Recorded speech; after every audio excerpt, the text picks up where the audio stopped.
Since the dawn of time, humans have searched for unity, a way to rise above suffering, to reach something higher. Some call it enlightenment, others call it awakening. But in our pursuit, we must ask, are we truly evolving? Today, spiritual wisdom is more accessible than ever. Teachings of transcendence, non-duality, and higher states of consciousness promise liberation from suffering.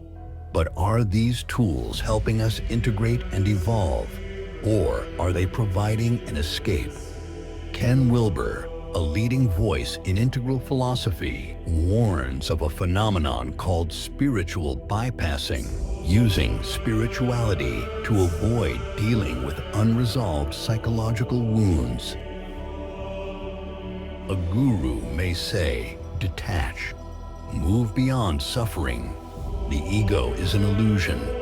A psychologist may say, turn toward your suffering. Hold it, understand it, integrate it. One invites you to transcend. The other invites you to face yourself.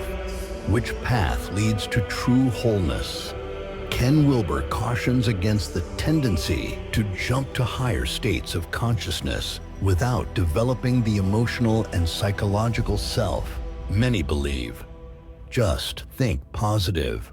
Let go of low-frequency emotions. Rise above the illusion of suffering. But does ignoring pain truly free us? Or does it bury it deeper into the unconscious where it continues to control us?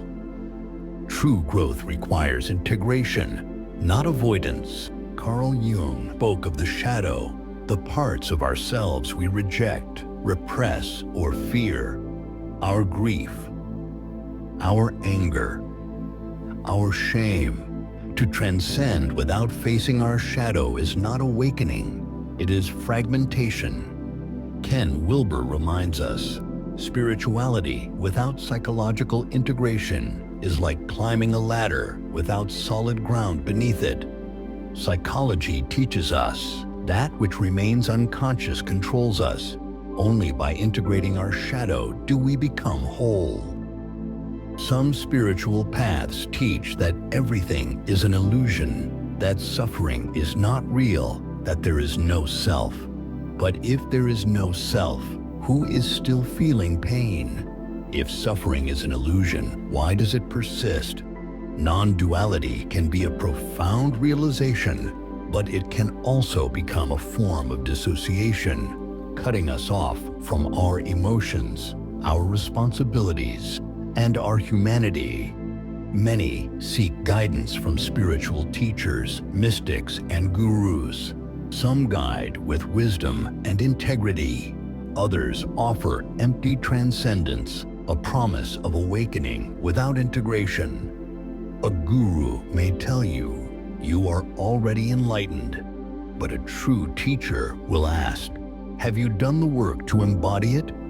Wilber warns against pre-trans fallacy, mistaking pre-rational states, childlike, magical thinking, for trans-rational enlightenment. Not all who claim spiritual wisdom have truly evolved. A psychologist does not promise you transcendence.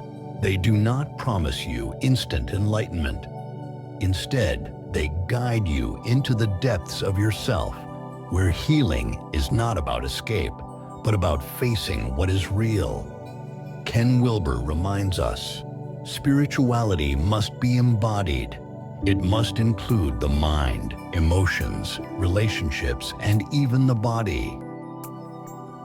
Healing is not a mantra, it is a process. So what is the true path? Is it in rising above or in going deeper? Is it in transcendence or in integration? Does awakening come from detaching from our humanness or from embracing it fully? Ken Wilber's integral philosophy shows us that spirituality and psychology must evolve together. Transcendence must include healing. Awakening must be grounded. Light must embrace the shadow. Spirituality is a powerful path, but it is not a substitute for the work of healing. The question is not whether we seek unity. It is how we seek it. Are we awakening, or are we bypassing the very work that leads us there?